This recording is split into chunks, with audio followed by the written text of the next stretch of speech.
Mis amados hermanos, muy buenos días. Es un placer poder estar con ustedes en esta mañana para poder compartir la palabra del Señor. Siempre es una bendición muy grande el poder estar frente a ustedes y tener siempre esta oportunidad de poder estar compartiendo lo que el Señor tiene para nosotros. Antes de poder comenzar en esta mañana y comenzar con la palabra de hoy, dirijámonos al Señor en oración para que sea Él con su Espíritu Santo quien esté guiándonos hoy y quien esté hablándonos también a través de su palabra. Vamos a orar, mis hermanos. Amado Señor, Dios Todopoderoso, te agradecemos por el privilegio de ser tus hijos y poder estar delante nuevamente de ti, por estar, Señor, delante de tu palabra, Señor. Padre, gracias porque tú nos has salvado y nos has dado una nueva vida. Y ahora podemos ser tus hijos y tenemos esa salvación tan grande, Padre. Gracias en verdad porque hemos sido limpios por la sangre de Cristo y hoy podemos entrar ante tu presencia. Tú eres bueno y misericordioso. Tú nos has hecho, Señor, tus hijos, Padre. Y somos tu pueblo, aunque no éramos tu pueblo. Y rogamos que tú nos permitas crecer cada día a la semejanza a la estatura de Cristo, realmente ser discípulos, hijos tuyos, Señor. Rogamos que tú hagas esa obra perfecta en nosotros. Y en verdad, Padre, queremos ser como barro en tus manos, Señor, y ser moldeados conforme a tu corazón.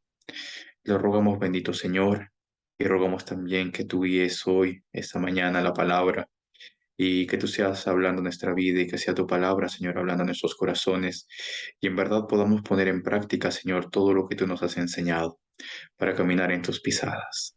Te lo rogamos, oh bendito Señor, en el bendito y santo nombre de Cristo Jesús. Amén. Mis amados hermanos, hoy vamos a estudiar la palabra del Señor y vamos a dirigirnos a los evangelios y quizás ver uno de los capítulos más conocidos de la Escritura.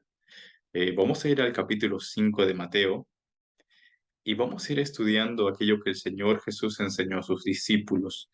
Este capítulo 5, avanzando hacia el capítulo 7, se conoce comúnmente como el Sermón del Monte. Aquella parte en la cual el Señor Jesús va y empieza a compartir a la multitud la palabra, y en especial a sus discípulos, aquellos que estaban siguiendo, que se habían creído en Él, los que lo estaban siguiendo. Y el Señor empieza a compartir su palabra. Y Él empieza a hablar directamente hacia sus discípulos. Cuando entramos a este capítulo, el capítulo 5, vamos a entrar a los versículos que ya son el 43, el 44, aún desde los versículos ya 33. Vamos a ver que se va repitiendo una palabra, se va repitiendo dos palabras, dos frases que el Señor Jesucristo nos está diciendo. Y vemos que en estas enseñanzas del capítulo 5 de Mateo, eh, vemos que se repite constantemente estas palabras que encierran en sí misma una amonestación fuerte para aquellos que estaban siguiendo a Cristo. El Señor Jesús estaba hablando a aquellas personas que habían decidido seguirle, que estaban queriendo seguirle, que estaban viniendo en pos de él. Y en este capítulo 5 vamos a ver que el Señor repite lo siguiente. Cuando vamos a hacer un estudio y cuando empezamos a leer el capítulo, vamos a ver que en los distintos versículos se va a ir repitiendo lo siguiente. Oísteis que fue dicho. Oísteis que fue dicho. El Señor Jesús estaba refiriéndose a aquellas personas que conocían la ley, que conocían también lo que decían los fariseos, lo que decían los escribas, lo que decía la tradición judía. Y él les decía, oísteis que fue dicho. Ustedes han oído que fue dicho esto. Y después el Señor dice una frase que es aquello que está dirigido a aquellos que han sido llamados sus discípulos. Y dice, pero yo os digo, mas yo os digo. Oísteis que fue dicho, mas yo os digo. Esta frase que se repite en Mateo capítulo 5, en el capítulo 5 de Mateo, es realmente una significativa amonestación para todos nosotros que hemos sido llamados a ser discípulos de Cristo. Hay muchas cosas que quizás guardamos en nuestro corazón, hay muchas cosas que creemos aún, algunas cosas que hemos oído o que pensamos que son de una forma, pero el Señor viene y nos dice, ¿oísteis que fue dicho? ¿Tú has creído de esta forma? ¿Has oído eso? Pero yo te digo algo. Y esta es la amonestación y son en estas palabras en las cuales vamos a meditar el día de hoy. Cuando vamos, por ejemplo, al capítulo de 5 de Mateo y vamos a algunos versículos, vamos a ver aquí que realmente el Señor estaba hablando a aquellos judíos y estaba hablando a todos. Y en ese grupo estaban tanto fariseos, estaban tanto escribas, y él estaba diciendo, ¿no? A sus seguidores, este llamado, oísteis que fue dicho, pero yo os digo. Y vemos aquí distintos versículos, ¿no? Realmente él les estaba diciendo, ustedes hasta el momento han considerado que realmente poseen una gran religiosidad. Hasta este momento ustedes quizás como judíos han pensado que realmente están siguiendo las enseñanzas y que no se puede reprochar nada en su carácter. Quizás ustedes piensen que por ser parte del pueblo de Israel o por estar cumpliendo la ley, ustedes realmente han hecho todo lo que tenían que hacer. Pero yo les voy a decir algo, dice el Señor Jesús.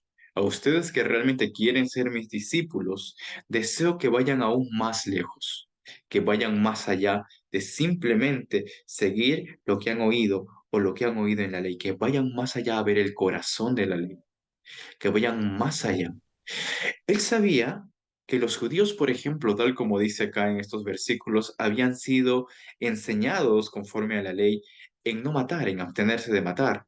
Y dice el texto, el versículo 21, oísteis que fue dicho a los antiguos, no matarás, y cualquiera que matare será culpable de juicio. Ellos habían aprendido esto y sinceramente ellos se consideraban a sí mismos que estaban libres de haber ofendido el mandamiento de Dios, que estaban libres de realmente haber incumplido esto al no haber matado realmente a nadie, ¿no? Nunca haber levantado, digamos, contra otro, nunca haber derramado quizás sangre inocente. Pero sin embargo el Señor va más allá y dice, oísteis que fue dicho, pero yo os digo, cualquiera que se enoje contra su hermano será culpable de juicio, y cualquiera que diga necio a su hermano será culpable en el concilio, y cualquiera que diga facto quedará expuesto al infierno de fuego. Ellos realmente pensaban que al no haber derramado sangre no habían cometido homicidio, pero el Señor iba más allá. El Señor decía, oísteis que fue dicho, pero yo les digo lo siguiente. No solamente es el acto, sino también los pensamientos y los sentimientos que están dentro de su corazón. Aquello que engendra el homicidio, que engendra el matar. Quizás los fariseos o los escribas o los judíos estaban ahí y ellos sabían y habían oído que realmente debían abstenerse, por ejemplo, del adulterio. Ellos sabían, ok, debemos abstenernos del adulterio y ellos quizás se creían libres de cualquier mancha de inmoralidad si refrenaban sencillamente el acto de adulterar.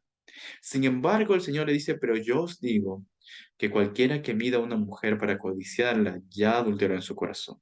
Jesús iba al corazón y al centro, y él decía, realmente no solo es el acto, sino los pensamientos de lujuria que a menudo conducen al acto de pecado. Y vemos así, ¿no? Que el Señor dice, ¿no? Oíste que fue dicho ojo por ojo, diente por diente, pero él le decía, pero yo os digo, no resistáis al que es malo. Antes cualquiera que te hiera en una mejilla, vuélvele también la otra. Jesús iba directamente a esto y uno se preguntaría por qué Jesús decía esto y por qué era tan tajante en esto, porque en pocas palabras podríamos resumir la enseñanza de Jesús en estos versículos, que él quería y él deseaba de sus discípulos no solamente que hicieran lo recto, sino que fueran rectos en su carácter. No solamente el hacerlo, sino el serlo, que ellos realmente sean rectos en su carácter. Sed pues vosotros perfectos como vuestro Padre es perfecto. Y viniendo esta parte de la palabra de Dios, cuando un creyente realmente está caminando en las pisadas de Cristo, uno puede encontrarse con quizás en estas enseñanzas de las palabras de Jesús, con una de las pruebas más difíciles para un creyente, para alguien que está creciendo en la fe. Y quizás es una de esas pruebas más fuertes a las cuales como cristianos vamos a ser sometidos en nuestro carácter conforme a ser moldeados a la estatura y la plenitud de Cristo.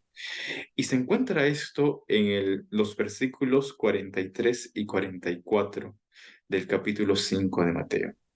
Vamos con estas Biblias a Mateo y vamos a los versículos 43 y 44.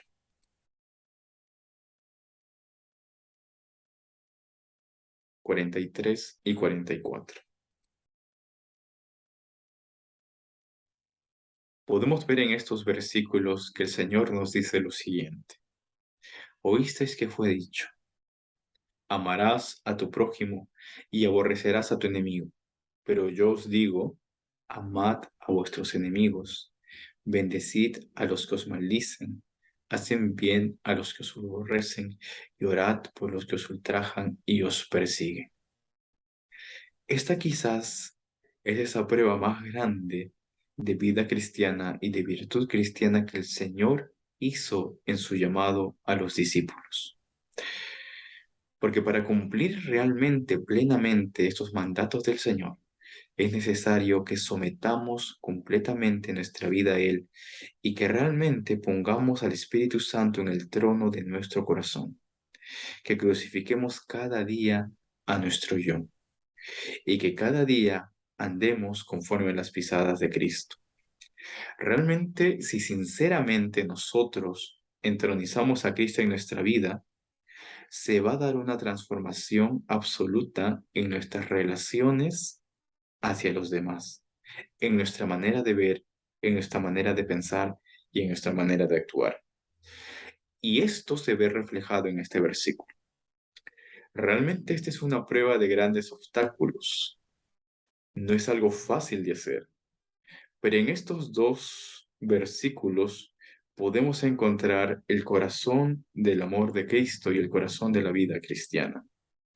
Y el Señor nos llama aquí a por lo menos andar en cuatro caminos que tenemos que seguir si es que somos realmente discípulos de Cristo, seguidores de Cristo. Realmente nuestro Señor espera que nosotros vayamos más lejos que el mundo, más lejos que otros, aplicando los principios del amor. Y esto es algo a lo que el Señor nos ha llamado.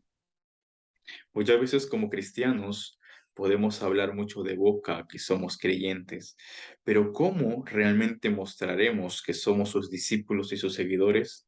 Jesús dijo, porque os amáis los unos a los otros, porque realmente el amor de Cristo es mostrado en nuestra vida. Muchas veces en nuestra vida cristiana nosotros tratamos de vivir el amor de Dios, pero muchas veces no hemos entendido realmente el significado o no estamos dispuestos a seguir su mandato. Oísteis que fue dicho, dice, amarás a tu prójimo y aborrecerás a tu enemigo. Pero ahí vemos la palabra del Señor, pero yo os digo. Muchas veces quizás no hemos captado o no queremos hacer lo que el Señor dice. Quizás nunca hemos tratado de cumplir esto en nuestra vida, el llamar a nuestros enemigos, el de realmente el mostrar el amor de Cristo a otros que están en contra de nosotros. Puede ser muy fácil hacer la primera parte, como viste que fue dicho, no, mira, amo a mi prójimo, amo realmente a las personas que son amables conmigo, pero a mi enemigo lo aborrezco. Eso puede ser muy fácil de hacer, pero el Señor Jesús viene y dice, pero yo os digo, amad a vuestros enemigos. Realmente cuando como cristianos llegamos a comprender el significado del amor de Dios, y realmente, cuando nos damos cuenta cuán grande es el amor de Dios para con nosotros, realmente podemos empezar a vivir conforme a los mandamientos de Cristo. El Señor nos ha dicho, amad a vuestros enemigos, aquellos que quizás están contra nosotros. Uno puede presentar distintas objeciones con respecto a obedecer este mandato del Señor. Uno puede decir, no, Señor, pero tú no conoces las personas que hay a mi alrededor. Pero el Señor pasa por alto cualquier excusa y Él dice, si realmente eres un discípulo mío, si realmente dices ser un verdadero discípulo, entonces tienes que actuar conforme a lo que yo digo. Pero yo os digo, yo os he mostrado el camino. Yo te digo, realmente ama a esas personas. Tú puedes decir, Señor, no puedo amar a ese tipo de gente, no puedo amar a mis enemigos. Pero el Señor dice, realmente ama a tus enemigos. Y esto es algo que podemos ver en la palabra del Señor. Este es un mandato que pareciera muy difícil de cumplir y realmente cuando estamos viviendo la vida cristiana y cuando nos tocamos con esta escritura, para el mundo esto puede ser ilógico, pero no para aquellos que seguimos a Cristo. Amad. ¿Qué significa amad a nuestros enemigos? ¿Qué es lo que esto realmente significa aquí? ¿Qué significa amar? ¿A qué se refiere aquí la palabra del Señor con amad? Amad a vuestros enemigos. Este es el primer camino que nos lleva el Señor a seguir a los discípulos de Cristo. El primer camino que el Señor nos lleva a seguir, por el cual tenemos que transitar si realmente somos discípulos y seguidores de Él. El camino que Él andó. Y Él dijo, amad a vuestros enemigos, el primer camino a transitar como creyentes. ¿Qué significa aquí amad? ¿Cómo debemos amar a nuestros enemigos? Primero que nada, tenemos que entender la palabra que el Señor está mostrando aquí. Y hay algo importante que tenemos que aprender a hacer como creyentes, como discípulos de Cristo. Algo que vemos en la vida del Señor Jesús muy claramente mostrado en su actuar.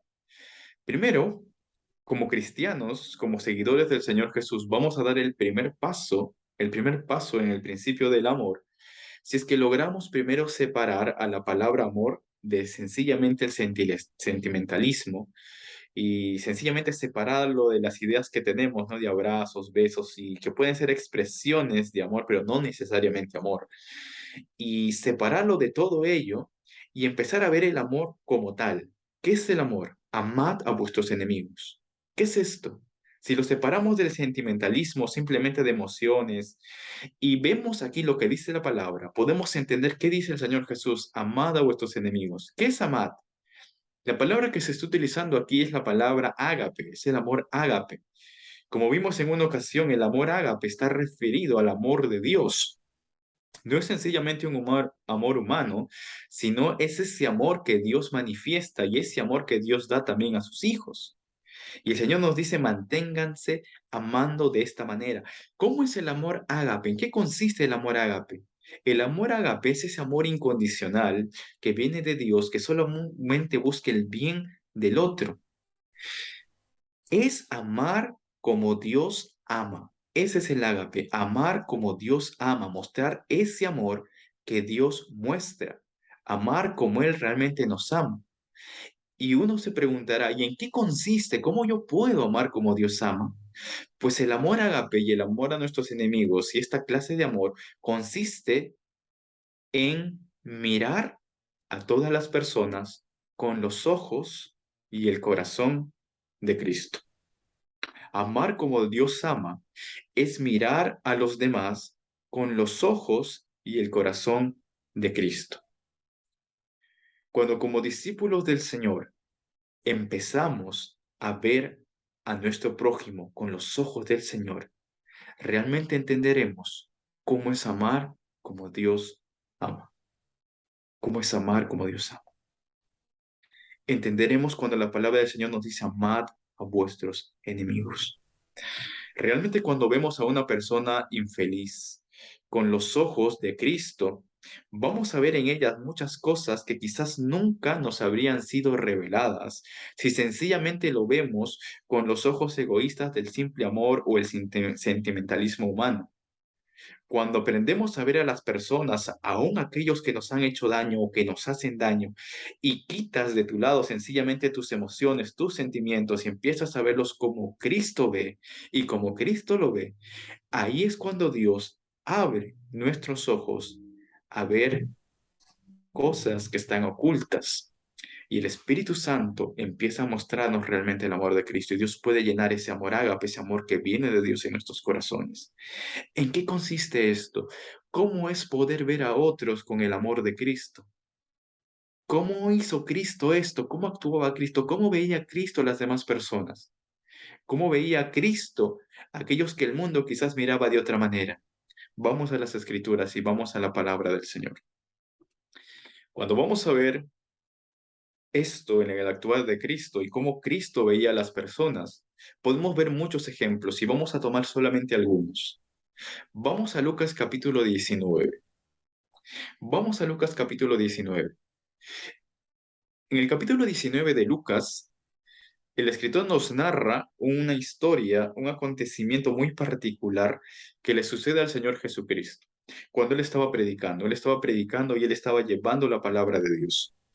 Y cuando él llegaba a la palabra de Dios, mucha gente en realidad se amontonaba alrededor de él por la palabra que él tenía y muchos también querían ver algún milagro de Jesús y muchos sabían y tenían claro que realmente él venía de Dios. Así que todos estaban delante de él y lo veían como un profeta, como un gran hombre santo, ¿no? Lo veían como alguien que traía la palabra de Dios y estaban todos alrededor de él. Y el escritor Lucas nos narra un acontecimiento que sucede cuando el Señor Jesús está predicando. Y quiero que vayan conmigo a Lucas capítulo 19. Y vamos a ver aquí en Lucas capítulo 19 que sucede lo siguiente. Vemos esta imagen. ¿Qué vemos acá? Es quizás una de esas historias conocidas de la Biblia. Vemos aquí a este hombre subido en un árbol como un niño tratando de mirar a Jesús. ¿Quién era este hombre? Sabemos por la historia, ¿no? Su nombre era Zaqueo.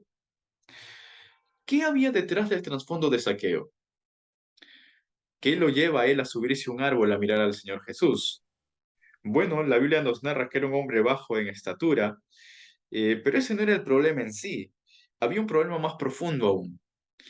Él quería ver a Jesús y quizás quería acercarse al Señor Jesús, pero Zaqueo tenía un problema. Él era un cobrador de impuestos. ¿Qué era un cobrador de impuestos en ese tiempo, no? Zaqueo, aunque era un judío, él por su codicia había traicionado a su pueblo para unirse con los enemigos de su nación, en este caso los romanos, para su propio pueblo cobrarle los impuestos de Roma, utilizando la fuerza de Roma.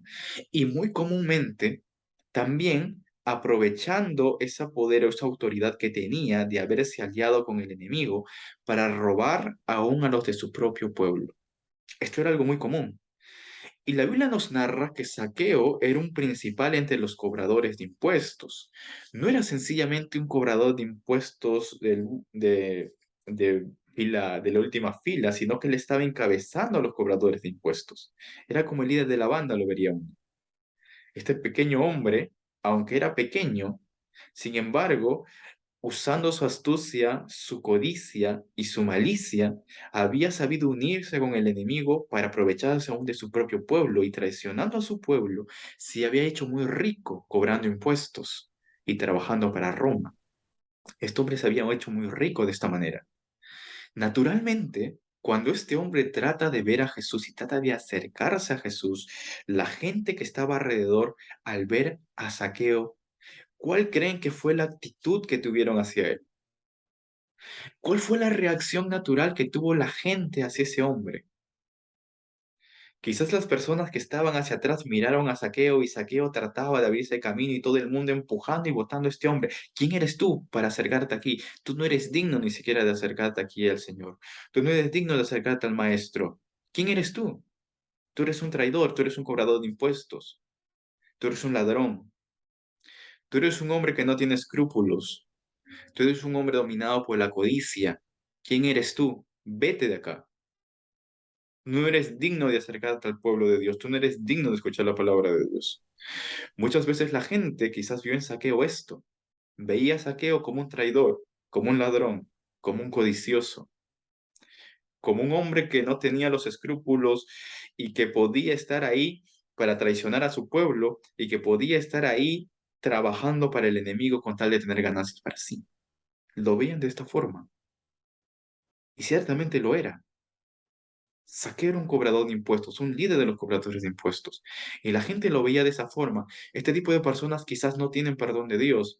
Este tipo de personas que son traidoras a su misma nación no merecen el perdón de Dios. Esta gente que se aprovecha de la pobreza aún de su propio pueblo y se hace rico a costa de su propio pueblo no merece el perdón de Dios. La gente quizás lo veía de esa forma y lo veían con odio y lo veían con desprecio. Pero vamos a la palabra del Señor. Y miren lo que dice la palabra en Lucas, el capítulo 19, los versículos 5 y 6. Este Zaqueo sube al árbol y desde el árbol estaba mirando y escuchando lo que Jesús decía, porque no podía acercarse, la gente no le permitía acercarse a Jesús. Y estaba mirando desde el árbol. Y Jesús hace algo. Dice la palabra de Dios que Jesús ahí de lo que estaba predicando va y se acerca hacia donde él estaba. Y dice la palabra en Lucas capítulo 19, los versículos 5 y 6, lo siguiente. Dice así, cuando Jesús llegó a aquel lugar donde estaba Zaqueo, al pie del árbol, mirando hacia arriba, le vio y le dijo, Zaqueo, date prisa, desciende, porque hoy es necesario que pose yo en tu casa. Entonces él descendió a prisa y lo recibió gozoso. Uno se hubiera puesto a pensar y quizás uno humanamente habría dicho, Señor, ¿por qué te acercas a ese hombre? Señor, ¿no ves o no sabes tú quién es ese hombre? ¿No ves, Señor, que ese hombre es un traidor a su patria? ¿Tú no sabes que él es un cobrador de impuestos? ¿Tú no sabes toda la opresión que él ha puesto sobre nosotros? Pero el Señor Jesús va y se acerca, donde todo el mundo veía a un hombre despreciable, donde todo el mundo veía simplemente a un vil cobrador de impuestos, Jesús veía a un hombre que tenía una profunda necesidad de ser aceptado por Dios. Cristo lo vio de esa forma. Jesús veía a un hombre que estaba rechazado aún por su propio pueblo. Jesús veía a un hombre que necesitaba venir a Cristo, que necesitaba volver al Señor, necesitaba ser aceptado por Dios. Jesús vio esto en este hombre. Los ojos de los otros quizás estaban cegados por su orgullo, por su propio egoísmo y por su propio odio, pero Jesús realmente vio como Dios lo veía. Él dijo, los sanos no necesitan médico. Yo no he venido a buscar a sanos sino enfermos. El Señor vino a buscar aquello que se había perdido. El Señor lo vio como una oveja perdida de Israel, como una oveja perdida de su pueblo. Y el Señor se acerca a él y dice la palabra, ¿cuál es la actitud del Señor Jesús? Esto también es maravilloso en ver al Señor Jesús. Cuando Él llega a ese lugar, dice la palabra, que Él mira hacia arriba, mirando hacia arriba. Él estaba en un árbol y lo mira hacia arriba. Aunque esta pequeña frase parecería un poco, digamos, que llena o de relleno, no es así. El Espíritu Santo pone ahí esas palabras mirando hacia arriba. ¿Por qué dice esto? Hay una actitud que nosotros quizás hubiéramos esperado de Dios ante este hombre. Y es la actitud de quizás Dios mirándolo a él hacia abajo, ¿no? Y juzgándolo por los pecados que ha hecho, ¿no? Y mirando hacia abajo, juzgándolo. Pero la Biblia dice, y el autor de Lucas añade esta frase, y mirando hacia arriba. Esto muestra mucho el corazón de Cristo. ¿Cómo es que Cristo en su humildad, Él fue con amor y se acercó hacia este hombre que era tan vil, tan rechazado, y Él se pone en ese lugar de mirar hacia arriba, de ir a buscarlo a Él? Tú muchas veces dirías, realmente, ¿cómo es posible que esto suceda, no? Que este Dios, que Cristo se haya rebajado a ese punto de ir a buscar a un hombre tan pecador, pero la Biblia nos muestra que Él mirando hacia arriba en misericordia. Él fue y se acercó a Él y no lo mira de arriba hacia abajo, sino que de abajo hacia arriba lo mira en misericordia. Lo mira en misericordia. Miren cuánto es el amor de Cristo, cuánta es la humildad de Cristo, la manera en que Él actúa. Y le dice algo, yo es necesario que hoy pose en tu casa. Voy a entrar a tu casa. Esto quizás escandalizó grandemente a los judíos que estaban alrededor, porque tú no podías entrar en la casa de un pecador porque te hacías como él, Jesús hizo como él, y estuvo dispuesto a hacerlo. Jesús hizo como él y fue a su casa y comió con él. Y miren lo que dice la palabra de Dios. Entonces Zaqueo dice en el versículo 8 y 9 de Lucas capítulo 19. El versículo 8 y 9 dice, entonces Zaqueo puesto en pie dijo al Señor, he aquí, Señor, la mitad de mis bienes doy a los pobres, y si en algo he defraudado a alguno, se lo devuelvo cuadruplicado. Y Jesús respondió, hoy ha venido la salvación a esta casa, por cuanto él también es un hijo de Abraham. Jesús vio a un hombre que necesitaba ser aceptado por Dios. Dios vio esta necesidad en este hombre y él actuó con amor. Y Dios no solamente vio lo miserable que era, sino también Dios vio cómo es que Dios podía transformar o cómo él podía ser transformado por el poder de Cristo. Este hombre, de ser un hombre codicioso, un hombre que realmente había traicionado a su pueblo, ahora dice, Señor, en arrepentimiento delante de ti, si yo antes fui así un ladrón, hoy no, Señor, voy a dar a los pobres la mitad de mis riquezas y en lo que he defraudado 4 veces más voy a devolver. Este hombre realmente se arrepintió y dio un paso de arrepentimiento y el Señor Jesús dijo, hoy ha venido la salvación a esta casa por cuanto él también es un hijo de Abraham. Este es el poder de Dios, el poder que el perdón de Dios puede hacer en un corazón, aun el corazón más duro. Dios puede transformarlo. ¿Cómo ves tú a los otros? ¿Cómo ves tú a las otras personas? ¿Lo ves sencillamente con los ojos humanos o los has visto tú con los ojos de Cristo? En la Escritura podemos ver muchos de estos ejemplos. Cuando vamos a la Escritura podemos encontrar otro caso. Cuando vamos a la Escritura y nos vamos a ver al Evangelio de Juan, en el capítulo 4, podemos encontrar quizás una de las escenas más conocidas de la Biblia, y es aquella en que Jesús se encuentra con una mujer en un pozo. La famosa historia de la mujer samaritana. Esta mujer estaba yendo a sacar agua al pozo al mediodía, y esta, esto que nos nombra Juan, que esta mujer estaba yendo al mediodía, no está ahí de más porque esa no es la hora en que las mujeres iban a sacar agua al pozo. Las mujeres generalmente iban a sacar agua al pozo muy temprano y no al mediodía, porque al mediodía en Medio Oriente naturalmente el calor del sol era abrasador, así que nadie salía a esas horas generalmente de su casa, estaba guardado bajo la sombra por el calor del sol. Pero ¿por qué esta mujer estaba saliendo a esta altura del día ante este calor cuando sabía que no había nadie en la calle ni nadie en el pozo a sacar agua? ¿Por qué? ¿Quién era esta mujer? La Biblia nos narra un poco la historia de esta mujer cuando vamos a Juan el capítulo 4 y llegamos a los versículos 17 y 18. El Señor Jesús le dice lo siguiente. El Señor Jesús va y le dice, ven y trae a tu marido. Y nos dice los versículos 17 y 18 del capítulo 4 del Evangelio de Juan, que respondió la mujer y dijo, no tengo marido.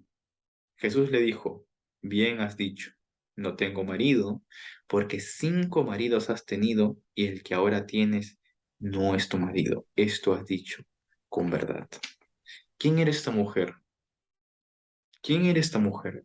Esta mujer era muy conocida quizás en su pueblo, en Samaria, por la manera en la cual vivía, porque esta mujer había estado con muchos hombres y ahora estaba con un hombre que no era su marido.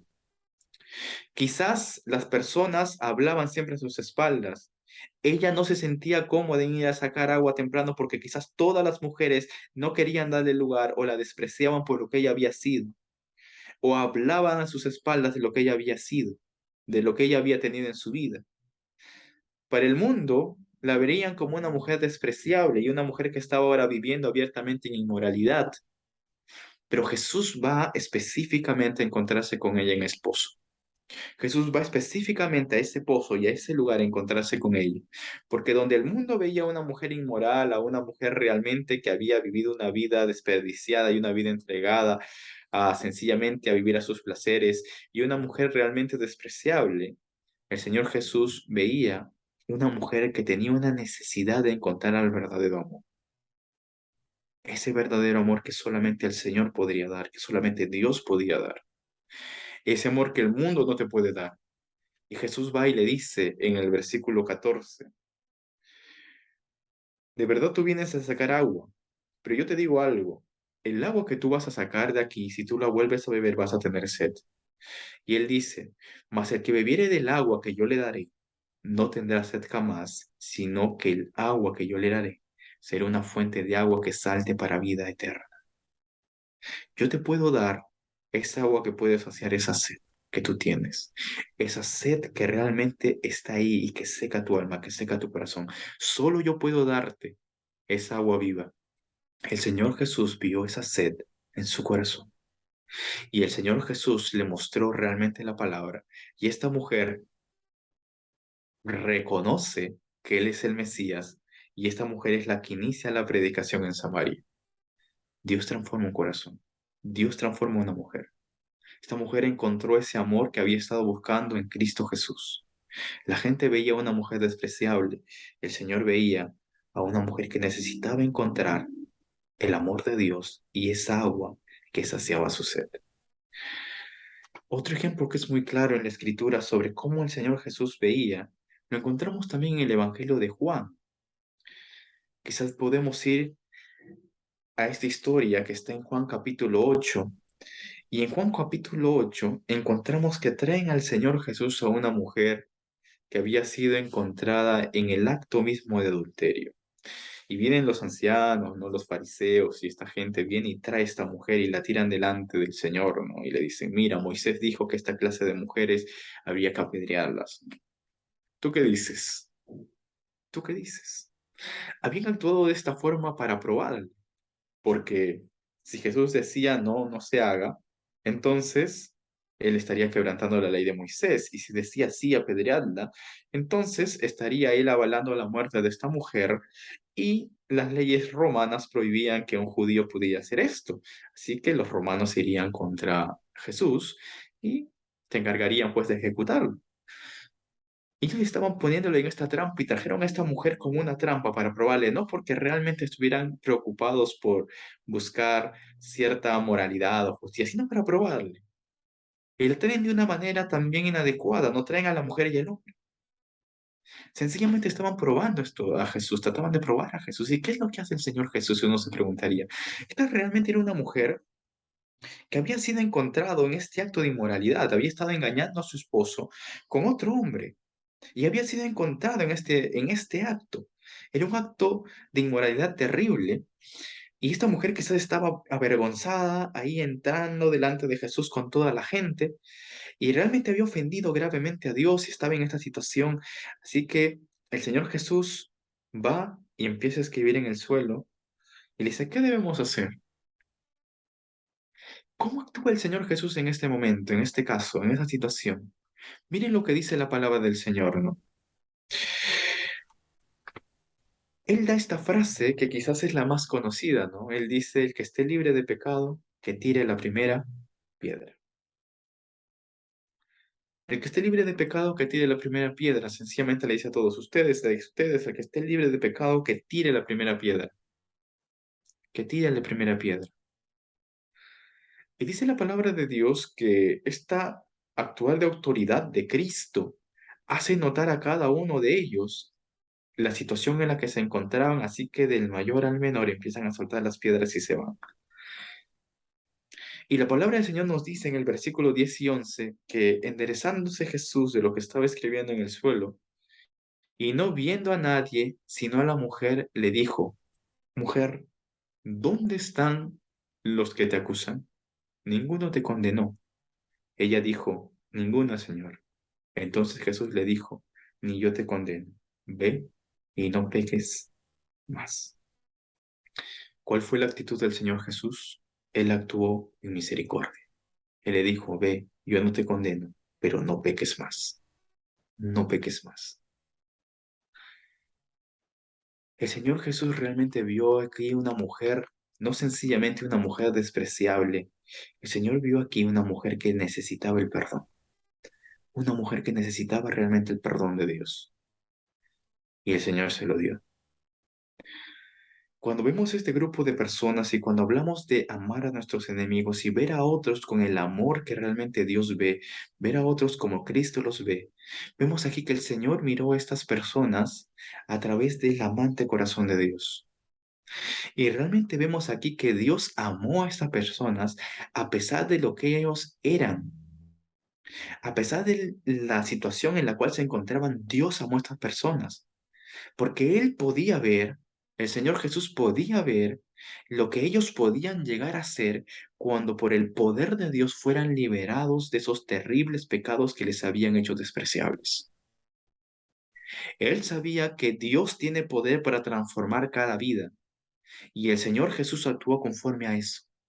A cada una de estas personas, Él vio con el amor y vio lo que ellos podían ser cuando por el poder de Dios fueran transformados para la gloria de Dios. Cuando Dios los libertaría de esos pecados que los habían hecho despreciables. Él no sencillamente vio personas a desechar y a rechazar, sino él vio sus almas por las cuales él estaba dispuesto a entregar su vida. Y vio aquello que Dios deseaba que ellos sean. Él vio ello. Él vio ello en estas personas, aunque los demás no podían verlo, porque él veía con el amor de Dios. ¿Cuál es la manera en que nosotros vemos a otros? Hemos aprendido ya a ver a los demás con el amor de Cristo. Hemos aprendido ya a ver a los demás con el amor de Cristo. Dice la Escritura, oísteis que fue dicho, amarás a tu prójimo y aborrecerás a tu enemigo. Pero yo os digo, amad a vuestros enemigos. Realmente cuando miramos a los pecadores en esta forma, recordando que nosotros también pecamos, y cuando miramos así particularmente a aquellos cuyos pecados nos han lastimado de manera personal, realmente podemos ver el amor de Dios manifestarse en nosotros. Para que esto sea real, esto exige que hagamos cada día y constantemente a un lado nuestra vanidad, nuestro falso orgullo y nuestro egoísmo, y comencemos a ver a los otros con los ojos del Señor. Comencemos a ver a los otros con los ojos del Señor. ¿Sientes que realmente hay alguien que te ha dañado? Míralo con los ojos de Cristo. Míralo con los ojos de Cristo. Cuando realmente comencemos a ver a otros con el corazón de Cristo, podemos comenzar a amarlos. Esto sucede realmente en la vida cristiana. Ese amor de Dios, ese ágape que es derramado en nosotros, nos permite amar aún a nuestros enemigos. Y esta es la muestra de la vida cristiana, del discipulado cristiano. Referente a esto, hay historias que son muy interesantes que sucedieron en la Segunda Guerra Mundial de muchos soldados estadounidenses que después de haber estado en guerra contra Japón y otros países, volvieron nuevamente después esos países a predicar el Evangelio de Cristo, aquellos que habían sido sus enemigos. Hay una historia en particular que me agrada y cuando la escuché me hizo pensar mucho en este texto de amar a nuestros enemigos. Y es la historia de un soldado estadounidense. Este soldado estadounidense es muy conocido, escribió hasta libros, escribió en libros de él, porque su historia es muy particular. Este hombre hizo algo que puso en prueba realmente lo que el Señor Jesucristo dijo, no de amar a nuestros enemigos.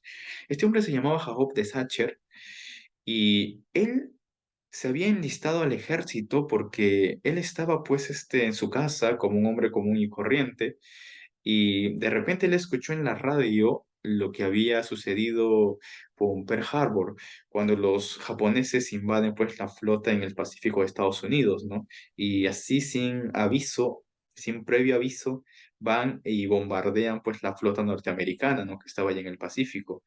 Esto sucedió, ¿no? En los albores ahí de la Segunda Guerra Mundial y este es el hecho justamente que hace que Estados Unidos ingrese a la guerra, ¿no? Que ingrese a la Segunda Guerra Mundial, ¿no? Porque Japón a traición, sin haber una guerra declarada, ataca pues a la armada estadounidense, ¿no? Y este hecho de que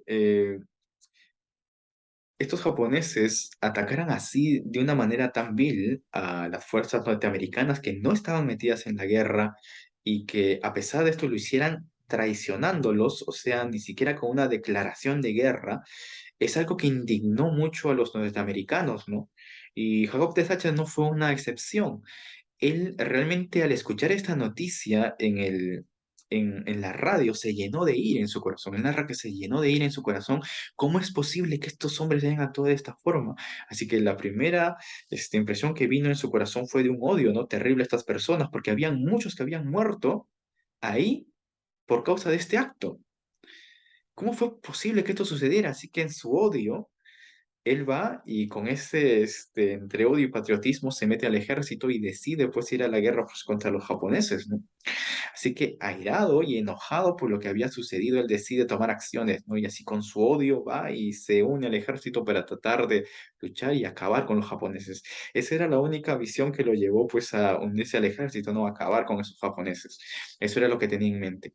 Es así que se forma y él vuela pues uno de los primeros vuelos sobre Tokio, ¿no? Para analizar, digamos, las fuerzas enemigas en la Segunda Guerra Mundial. Y en una de esas travesías que él estaba teniendo con su grupo, eh, de repente su avión cae pues bajo el ataque de los aviones japoneses, ¿no? Y es así que ellos intentan tratar de, pues, en el Pacífico de llegar a alguna parte de zonas aliadas, pero sin embargo no lo logran, así que terminan cayendo, su avión termina cayendo en el mar y ellos, a duras penas, con cuatro de su equipo logran salvarse, ¿no? Sin embargo, cuando logran llegar a tierra, se dan cuenta que estaban en territorio japonés. Y esto fue terrible porque estos hombres, cuando llegaron al ser soldados norteamericanos, fueron llevados inmediatamente a una prisión japonesa, a un campo de concentración japonés, para ser más exactamente, en el cual los japoneses empezaron a torturarlos, a golpearlos y todas las vejaciones posibles por el hecho de que eran enemigos de guerra. Es de entender que el corazón de este hombre, de Jacob de Sacher, se llenó de odio por estas personas, ¿no?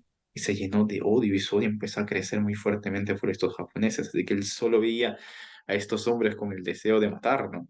Él solo veía la forma de salir de ese campo de concentración para luego volver y matar a estos hombres que le habían hecho eso, ¿no? Y que le estaban haciendo eso a su batallón, ¿no? Que le estaban haciendo eso a sus compañeros, ¿no? En medio de todas esas encrucijadas que ellos estaban siendo torturados, los japoneses se ponen un poco flexibles, así que acceden, pues, al ver cómo se estaba dando la guerra, ¿no? Que estaban, pues, avanzando las fuerzas norteamericanas, así que tratan de ponerse un poco más flexibles con los soldados norteamericanos, como para quedar bien. Y entonces ellos acceden a darles una petición, así que entre la gente que estaba ahí empiezan a pedir que por favor les dieran algo que leer, libros, ¿no? Porque estaban pues prisioneros y querían al menos tener conexión con el mundo exterior. Así que entre todos los libros pues que empiezan a darle los japoneses, les dan una copia del Nuevo Testamento. Y esta copia del Nuevo Testamento llega a las manos pues de Jacob de Sacher y este hombre pues dado que era un prisionero y ¿qué más tenía que hacer? Empieza a leer la Biblia, ¿no? Empieza a leer. Él venía de una formación cristiana como todo mundo, pues en Norteamérica en ese tiempo, pero no había sido un hombre que había entregado su vida al Señor. Es más, lo que caracterizaba su vida quizás era más el odio, ¿no? Que una vida cristiana. Y es así que él empieza a leer la Biblia como que buscando en primer lugar a Dios una respuesta de por qué Dios permitía esas cosas y luego para buscar acerca de Jesús, ¿no? ¿Por qué los cristianos creían tanto en el Señor Jesús? Creían tanto en Jesús. Porque como cristianos creían tanto en la verdad de Cristo, ¿no? Y mientras él leía las escrituras, Dios empieza a abrirle su corazón a ver quién era Cristo. Y él llega a distintos pasajes de la escritura, como Hebreos y otros, narra él, en las que ve que efectivamente se había profetizado sobre Cristo y que Cristo pues era pues el Hijo de Dios y Dios mismo hecho hombre.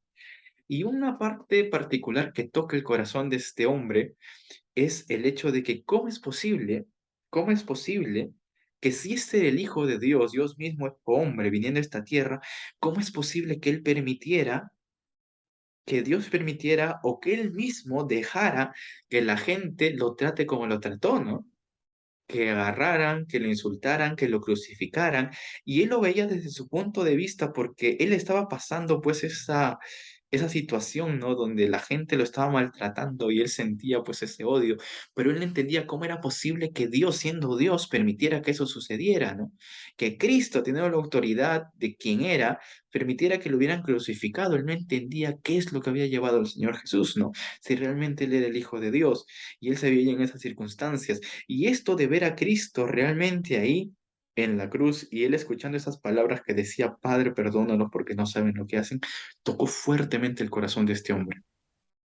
Y el Espíritu Santo y la verdad de Dios le hizo entender lo profundo del perdón de Dios. Y él viendo lo que Cristo había hecho por él, de repente dice ahí, él narra, ¿no? Que él va a la escritura y él que abre su corazón y dice realmente que él quería su vida entregarla completamente al Señor. Y él reconocía que Cristo, lo que Cristo hizo por él. Y ese es en ese momento, en ese campo de concentración, donde este hombre tiene un encuentro con Cristo. Y Dios hace algo maravilloso en él, que cambia ese odio por el cual tenía por sus torturadores y lo convierte en un amor por ellos. Así que él decide y se decide hacer algo. Yo voy a volver a Japón, dijo. Yo voy a volver, pero ya no como antes que yo quería matar a estos hombres, sino que yo voy a volver, si Dios lo permite, a mostrarles el Evangelio de Cristo, a mostrarles el amor de Dios. Y es así que, como sabemos en la historia, Estados Unidos gana la guerra y estos hombres son liberados. Y este hombre vuelve al Japón, ¿no? Y vuelve ahora al Japón ya no como un soldado ni como un enemigo, sino para cumplir esa promesa que le hizo al Señor, ¿no? De que él iba a volver a mostrarles el amor de Dios al pueblo de Japón. Y él empieza a predicar y naturalmente no tenía mucho, en principio mucha llegada, dado que era un extranjero, ¿no? Y todo eso. Así que él decide escribir, ¿no? Y escribe en un folleto, la historia de cómo es que él había estado en un campo de concentración, su vida había sido llenada de odio y cómo es que Dios le había cambiado la vida y él había encontrado el perdón de Cristo, ¿no? Cómo es que él había encontrado el perdón de Cristo. Él empieza a escribir y escribe eso en un folleto, ¿no? Que él titula, ¿no? Yo fui prisionero en Japón, ¿no? Y pone su foto ahí. Y el título sencillamente agarra. Y lo que él hace es empieza a repartir estos folletos, ¿no? Por distintas partes. Y es así que quizás sin llegar con mucho fruto, él en su amor empieza a repartir ese folleto para mostrar que realmente Dios es el único que puede transformar las vidas, ¿no? Y así que él estaba repartiendo por las líneas de tren japonesas y en una de esas se le entrega un folleto a un hombre, ¿no? Y este era un hombre que estaba sentado ahí en las rieles de tren japonés. Era un japonés que estaba ahí sentado mirando hacia el tren y estaba realmente con un corazón desilusionado, ¿no? Realmente él estaba con un corazón desilusionado, ¿no? Y agarra ese folleto y dice, yo fui prisionero en Japón. Y empieza a leerlo. Este hombre realmente había estado dolido porque él había servido a su país como soldado, ¿no? Él había servido a su país como soldado y ahora había visto cómo es que todo los sueños de grandeza del imperio japonés se habían derribado y cómo es que todo el esfuerzo que habían tenido como soldados había llegado a nada. Así que ahora él trataba de buscar consuelo y pensaba que no era posible que en el mundo realmente hubiera paz, ¿no? O que realmente hubiera tranquilidad, ¿no? Este hombre era un budista, así que desde su punto de vista budista él trataba de encontrar esa paz y esa tranquilidad, pero no podía llegar a ella, no podía llegar a ella, ¿no? Y así que trata de meterse en eso buscando pues que haya paz, pero él más se daba cuenta de la imposibilidad de un mundo donde realmente hubiera paz, ¿no? Y estaba dolido y atormentado en su corazón y le llega este folleto, ¿no? Y él empieza a leerlo, ¿no? Y él empieza a leer este folleto y empieza a ver cómo es que este hombre, ¿no? Este soldado norteamericano había sido transformado pues por el poder de Cristo. Y así que él se queda muy impactado por esto, así que lo primero que hace es, va y busca una Biblia, va y busca una Biblia, así que va y consigue una Biblia y empieza a hacer un estudio de la Biblia, a leer la Biblia. Y cuenta este hombre que él se tocó cuando leía los evangelios en Cristo con esas palabras que el Señor Jesús dijo, ¿no? En Lucas capítulo 23. Padre, perdónalos porque no saben lo que hacen. Y esta palabra impactó muy duramente su corazón, ¿no? ¿Cómo es posible que Jesús pudo perdonar a aquellos que le habían hecho tanto daño, ¿no? Y es así que este hombre posteriormente llega a entregar su vida al Señor Jesús, ¿no? El hombre que estaba leyendo este folleto el nombre de este era Mitsuo Fuchida. ¿Quién había sido este hombre que había leído este folleto y que había venido a Cristo? Este hombre justo había sido el capitán que dirigió el primer ataque a Pearl Harbor.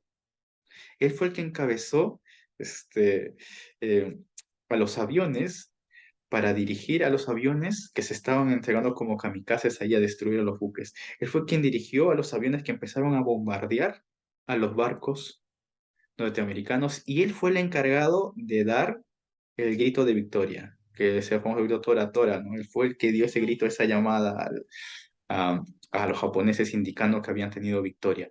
Este hombre, ¿no? Curiosamente, que había realizado el acto que había llevado a Jacob de Sacher a la guerra, este mismo hombre ahora con esta historia de este eh, ex soldado, ¿no? Estaba viniendo a los pies de Cristo. Y es así como que este hombre, al venir a Cristo, él decide ahora entregar su vida completa a la predicación de su propio pueblo, ¿no? Y se convierte de lo que había sido en un general de guerra, ¿no? Que estaba llenado por el odio y distintas cosas, se convierte ahora en un seguidor de Cristo, ¿no? Y posteriormente se encuentra con este hombre que había sido prisionero. Vemos cómo aquí Dios transforma una vida, ¿no? Dios transforma una vida. A pesar de las cosas que nos hayan hecho a nosotros, realmente cuando estamos dispuestos a perdonar a otros, Dios puede transformar las vidas, Dios puede transformar lo que está a nuestro alrededor. Este hombre Jacob de Sacher estuvo dispuesto a que su corazón sea llenado por el perdón de Dios y cumplir el mandato de Cristo, amad a vuestros enemigos. Uno diría humanamente, ¿por qué vas a ir a ese pueblo que atacó a tu nación? Y ese pueblo que es reacio a creer en Cristo, reacio al Señor, pero el Señor puso en su corazón ir a ese pueblo.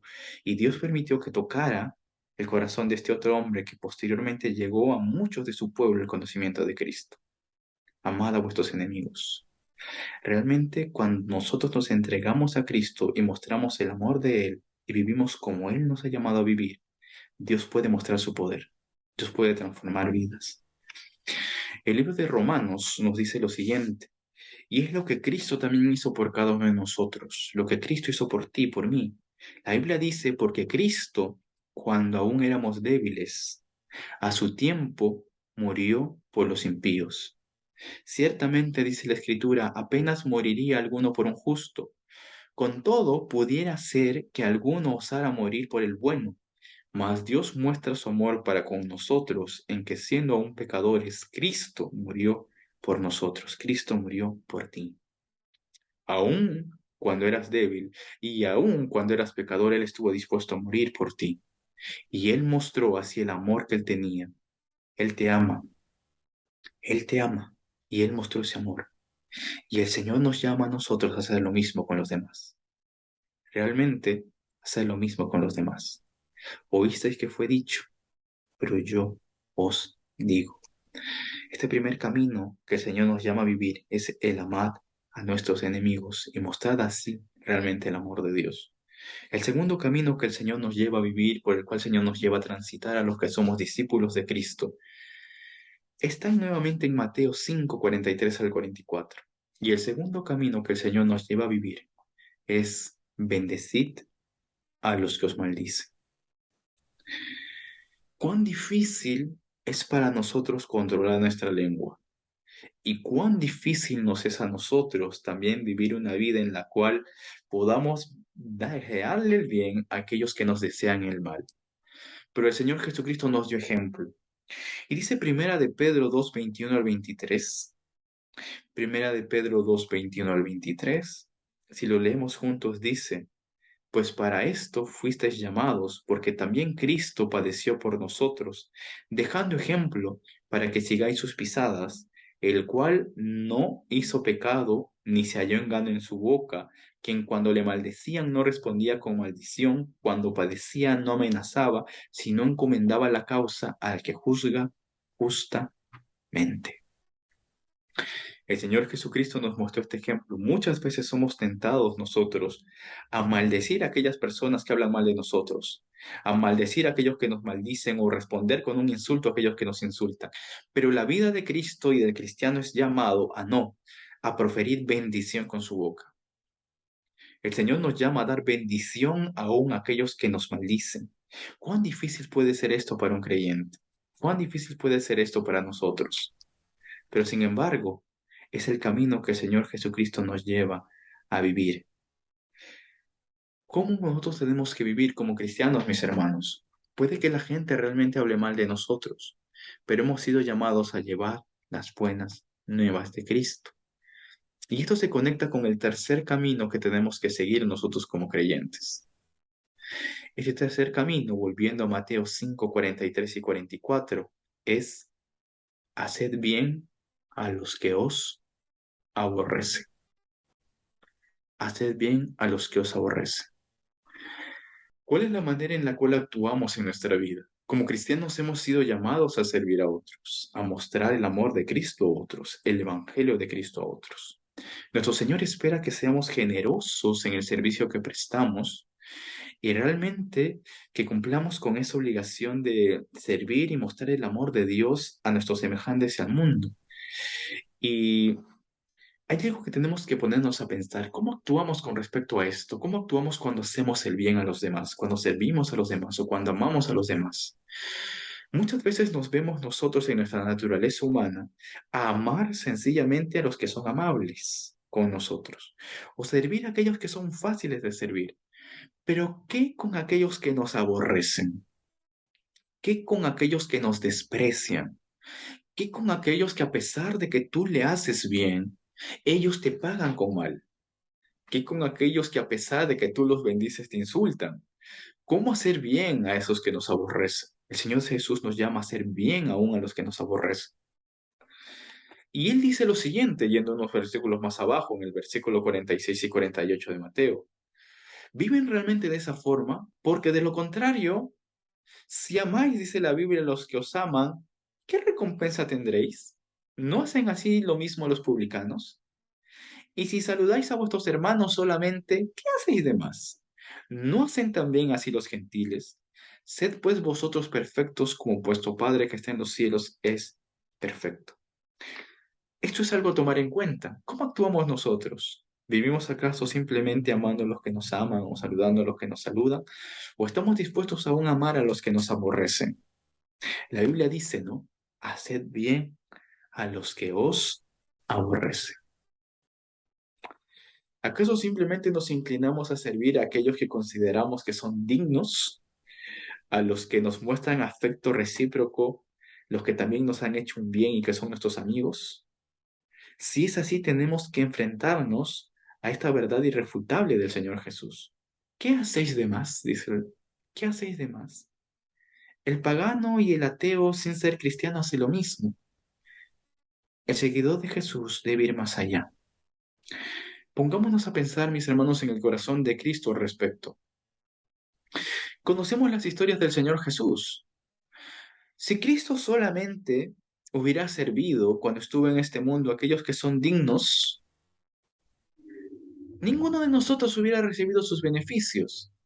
Pónganse a pensar en eso. ¿Quién es digno de recibir la gracia de Dios? ¿Quién es digno de recibir el amor de Dios? Viendo ahí en la palabra, recordando por ejemplo la historia de los 10 leprosos, dice la Biblia que solo uno vino a agradecerle al Señor. Si el Señor Jesús hubiera salvado o sanado solo a los agradecidos, entonces un 90% de enfermos simplemente se hubiera muerto en su enfermedad. Pero no, el Señor Jesús no hizo eso. El Señor Jesús estuvo dispuesto aún a sanar a aquellos que no estaban y que no vinieron ni siquiera a darle las gracias. ¿Se imaginan la manera de actuar del Señor Jesús si el Señor Jesús hubiera actuado solo a los que le servían de manera recíproca? No, realmente nadie hubiera realmente recibido el amor y el servicio de Dios. La gente lo rechazaba. Aún los maestros de la ley estaban en su contra. Si el Señor Jesús hubiera servido solo a sus amigos, ¿qué sería la historia de los evangelios? Realmente ninguno de nosotros merecería la gracia de Dios. La Biblia dice, haced bien a los que os aborrecen. Ese es el llamado que el Señor nos ha dado. Realmente el Señor Jesús miraba con los ojos del Padre las necesidades a través del corazón del Padre.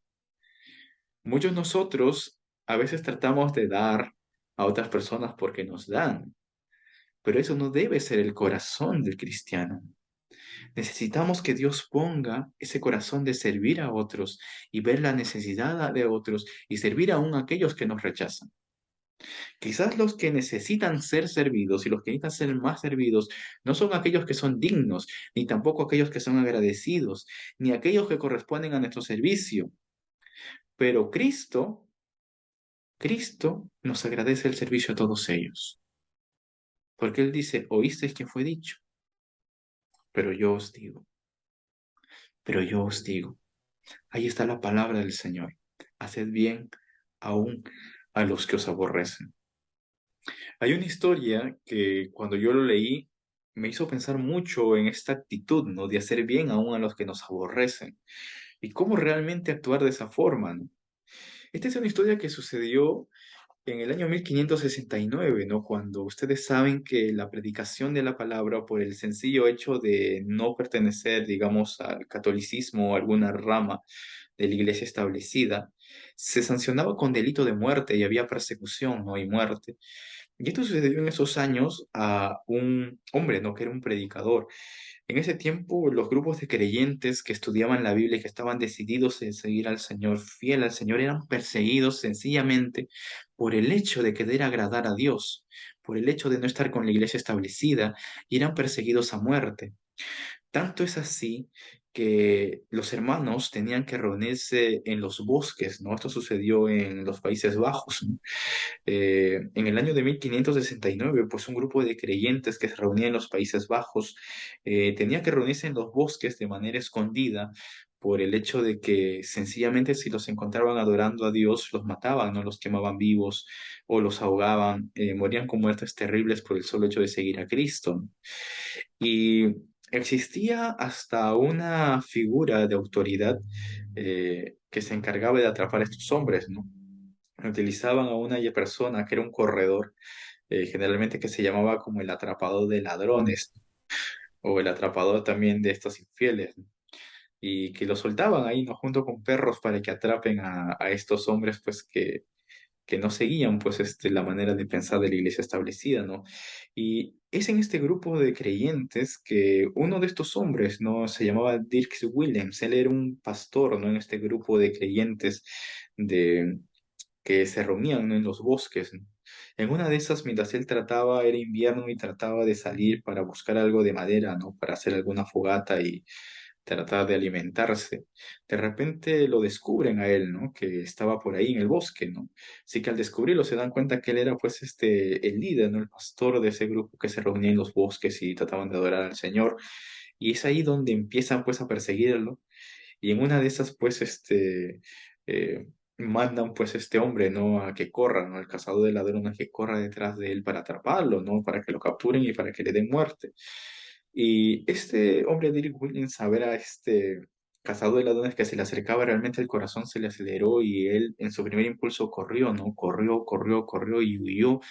Y realmente huyó y escapó de él, ¿no? Y pedía al Señor, Señor, por favor, dame las fuerzas para correr, dame las fuerzas para escapar, porque él sabía que su vida pues estaba en juego, ¿no? Dame las fuerzas para escapar. Y en eso, cuando él está corriendo, se da cuenta que está el río ahí y él recuerda, pues gracias a Dios que era invierno y el río estaba pues congelado, pero él recordaba que bueno, no era tan entrado en el invierno, así que el río pues estaría congelado, pero él no sabía si tenía la suficiente grosor, la capa de hielo como para que resista a él, ¿no? Caminar por encima del hielo. Así que él en su corazón va y le dice, Señor, por favor, que permíteme cruzar el río, Señor, por favor, permite que pueda atravesar este río, permite, Señor, que no se rompa el hielo, ¿no? Y pueda atravesarlo y no caer en medio del hielo. Señor, por favor. Así que este hombre corre, ¿no? Pidiéndoles al Señor y logra atravesar el río y llega a la otra orilla y va en su corazón y se da cuenta que cruzó el río y agradece a Dios, ¿no? Señor, muchas gracias por haberme permitido cruzar el río, muchas gracias, Señor, por haberme ayudado. Pero en eso que está corriendo, de repente escucha un crujido, ¿no? Crash y un chapoteo. Así que él, su instinto le decía correr, pero en su corazón voltea y ve qué es lo que había pasado, ¿no? Así que al darse la vuelta se da cuenta que el cazador de ladrones, aquel que lo estaba persiguiendo, había caminado detrás de él, pero al caminar había quebrado el hielo y ¡pum! Se estaba hundiendo ahorita en el hielo, en el río, y se estaba ahogando, ¿no? Así que el primer impulso de este hombre, Dirk Willens, era realmente el de seguir corriendo y decir, gracias Señor, tú me has dado salvación, ¿no? Pero de repente Dios puso a su corazón esa palabra que decía, no sed bien los que se aborrecen, amad a vuestros enemigos. Y él trataba de correr, pero esa palabra vino a su corazón, ¿no? Así que este hombre, con la lucha en su corazón, se dio media vuelta, vio a este hombre que se estaba ahogando y que se estaba perdiendo, y él realmente fue y pidió perdón a Cristo, y él dijo, no, Señor, ¿cómo es posible que yo esté buscando salvar mi vida cuando este hombre puede perder hoy su vida y es el infierno, ¿no? Así que él va hacia él, se acerca y sabiendo aún que este hombre iba por su vida y que si lo salvaba él iba a morir, se acercó al río y lo rescató, ¿no? Lo rescató. Lo llevó hacia la otra orilla, trató de hacer una fogata con lo que encontró para calentarlo para que no muera por hipotermia y lo dejó ahí, se quedó cuidándolo, ni siquiera corrió, se quedó cuidándolo hasta saber que el hombre estaba bien. Y es ahí que viene el resto del equipo y lo atrapan, ¿no? Lo capturan a este hombre, ¿no? Realmente Dirk Willen terminó muriendo, ¿no? Pero este hombre, cazador de ladrones, quedó profundamente conmovido por la demostración de amor de esta persona. ¿Cómo es posible que él, que yo vine a perseguirlo por su vida, estuvo dispuesto, aún a pesar de su vida, a salvarme? Yo pude haber muerto ahí. Yo pude haber muerto ahí, ¿no? Yo pude haber muerto ahí. Posteriormente este hombre viene a Cristo, ¿no? Y se escribe esta historia y se conoce esta historia. Realmente lo que hubo en el corazón de Dirk Williams para hacer esto es lo que dice la palabra del Señor en Romanos capítulo 12, versículo 17. No paguéis a nadie mal por mal, sino procurad lo bueno delante de todos los hombres. Estamos dispuestos como cristianos a pagar no el mal por mal, sino el hacer el bien a pesar de que nos hacen mal, el hacer bien a otros a pesar de que sabiendo que eso puede costarnos a nosotros mismos. Esto es lo que el Señor dice cuando nos dice hacer bien a los que os aborrecen. A pesar de aquellos que les persiguen, los maltratan, los aborrecen, ustedes haced bien. No paguen a nadie mal por mal. Vivan de esa manera conforme al Señor. Oísteis que fue dicho, ¿no? Pero yo os digo, ¿cuál es nuestro corazón, mis hermanos? Finalmente, el último camino por el cual el Señor desea que transitemos aquí es orad por los que os ultrajan y os persiguen. Cuando nosotros vamos a Cristo y cuando hemos seguido al Señor Jesucristo, realmente nuestro Señor espera que vayamos a un punto aún más lejos en el perdón. Y esto lo hace cuando nos llama a orar por los que os ultrajan y os persiguen. Y lo dice por una razón, porque sencillamente no podemos orar sincera y efectivamente por aquellos a quienes no hemos perdonado. Esto es una verdad, mis hermanos. No podemos orar sincera y efectivamente por aquellos a quienes no hemos perdonado. Por eso el Señor nos dice, orad por los que os ultrajan y os persiguen. Con respecto al perdón, mis hermanos, viendo este punto, el Señor nos enseñó cuatro cosas que Él desea que lleguemos a hacer. Hay cuatro cosas con respecto a Cristo en este perdón que el Señor nos lleva a actuar, por el cual podemos perdonar y aún orar por los que nos persiguen, por nuestros enemigos. Y la primera cosa con respecto al perdón en Cristo Jesús es que Él desea que perdonemos sin limitar el número. Lo primero que el Señor desea es que perdonemos sin limitar el número. ¿Qué es esto? Una vez se acercó el Señor Jesús, uno de sus discípulos, y le dijo, Maestro, ¿cuántas veces debo perdonar a mi hermano si falla y peca contra mí? ¿Cuántas veces debo perdonarlo? Si en un día él viene y peca contra mí, ¿cuántas veces debería perdonarlo? Y este discípulo, pensando que era demasiado bueno, dijo, ¿le perdonaré 7 veces, Señor? Y el Señor Jesús lo mira y le dice lo siguiente en Mateo capítulo 18, versículo 22. No, le dice, sino que hasta 70 veces 7. La primera cosa que el Señor nos enseña con respecto al perdón es que nosotros no podemos limitar el perdón de Dios. Debemos aprender a perdonar sin limitar el número. Muchas veces decimos, sí, yo te perdono, pero si lo vuelves a hacer, yo te perdono, pero mira que estás acumulando en tu bolsa, ¿no? Muchas veces pensamos de esta forma, pero el Señor nos dice, si tu hermano viene, perdona 70 veces 7.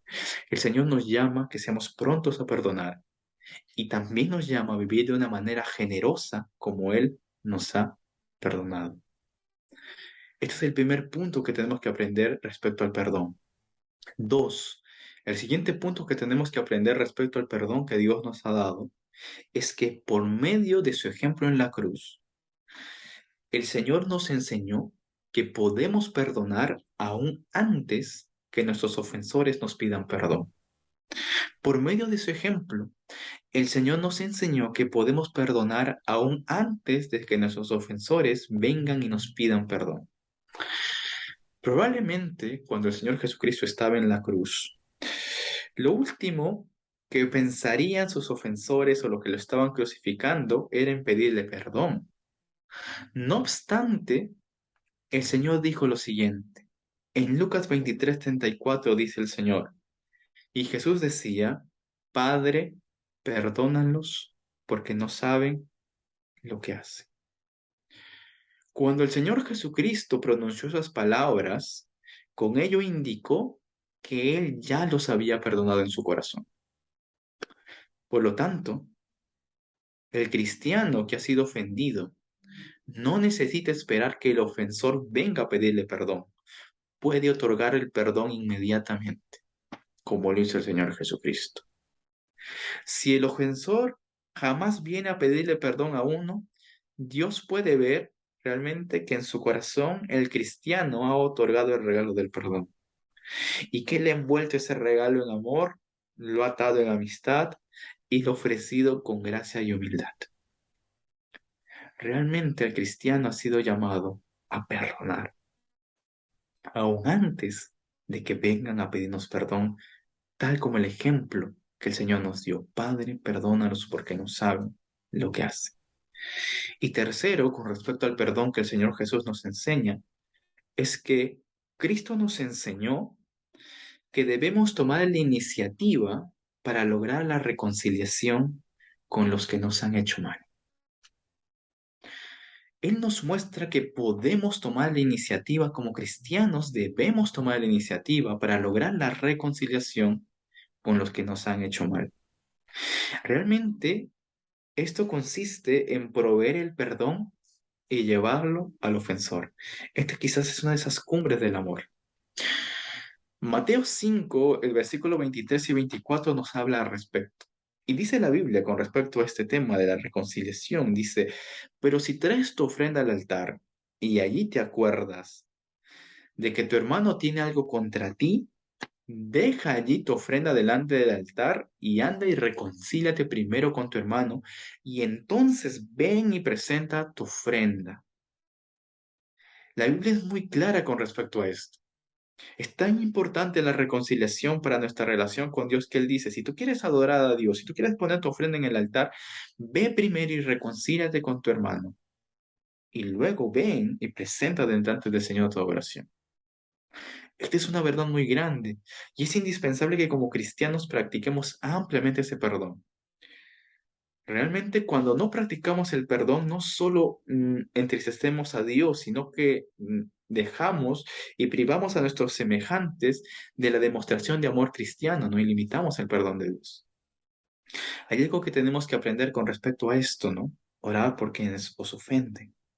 Recordemos que Cristo fue el primero que vino a nosotros en reconciliación. ¿Cómo es que hemos sido salvos? Segunda de Corintios 5:19 nos dice lo siguiente, que Dios estaba en Cristo reconciliando consigo al mundo, no tomándoles en cuenta a los hombres sus pecados, y nos encargó a nosotros la palabra de reconciliación. Dios fue quien tomó la iniciativa para reconciliar consigo al mundo en Cristo. Él vino a buscarnos a nosotros. Y Él viene a tu vida a buscarte para que tú vengas a Él. Es lo que Dios hace, Él toma la iniciativa. Y esto lo vemos en el actuar de Cristo. ¿Has venido tú ya al Señor? ¿Lo conoces a Él? Él realmente mostró ese amor por nosotros. Dice, orad por quienes ultrajan y os persiguen. Ese amor que Él vino, a pesar de que realmente el mundo lo rechazó, la Biblia dice que Él oró aún por aquellos que lo rechazaban, ¿no? Cumpliendo esta palabra. El Salmo 109:42, dando una profecía al respecto, dice, en pago de mi amor me han sido adversarios, mas yo oraba. Jesús en la cruz, él oró, Padre, perdónalos porque no saben lo que hacen. Nosotros hemos sido llamados a vivir conforme al Señor y transitar por estos caminos. La Biblia dice, ¿no? Realmente lo que dice la palabra del Señor, amad a vuestros enemigos. Si somos cristianos y somos verdaderos hijos de Dios, hemos sido llamados a amar a nuestros enemigos. Transitad por ese camino que aunque es angosto y difícil, es el camino que ha sido llamado todos discípulos de Cristo. Bendecid a los que os maldicen. A pesar de que hablen mal de nosotros, tenemos que dar bien. Haced bien, dice la Biblia, a los que os aborrecen. Nunca pagar mal con mal, sino venced con el bien el mal. Y el último camino que el Señor nos llama a transitar como discípulos de Él es orad por los que os ultrajan y os persiguen. Que nuestra vida sea conforme a Dios. Y para finalizar el último versículo de hoy, como dice el Señor Jesús en Juan 13:15, porque ejemplo os he dado para que yo, como yo os he hecho, vosotros también hagáis. Que nuestra vida sea semejante a Cristo, mis hermanos. Oísteis que fue dicho, ¿verdad? Pero yo os digo, vivamos conforme a la palabra del Señor. Vamos a orar para terminar.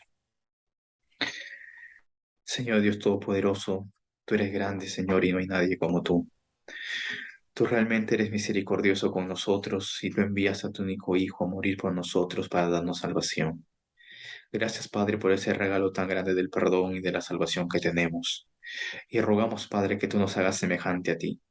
Haznos semejante, Señor, a Cristo en ello, en el perdón y en nuestra vida. Haznos semejante a ti, Señor, en obediencia. Permite que nuestra vida, Señor, sea un reflejo tuyo, un reflejo de tu amor, y ser verdaderamente tus discípulos. Te lo rogamos, oh Padre, que tú nos des las fuerzas y la guía de tu Espíritu Santo para caminar en tus pisadas. Te lo pedimos de todo corazón, oh Señor, en el bendito y santo nombre de Cristo Jesús. Amén. Que el Señor los bendiga. Hasta aquí con la palabra de hoy.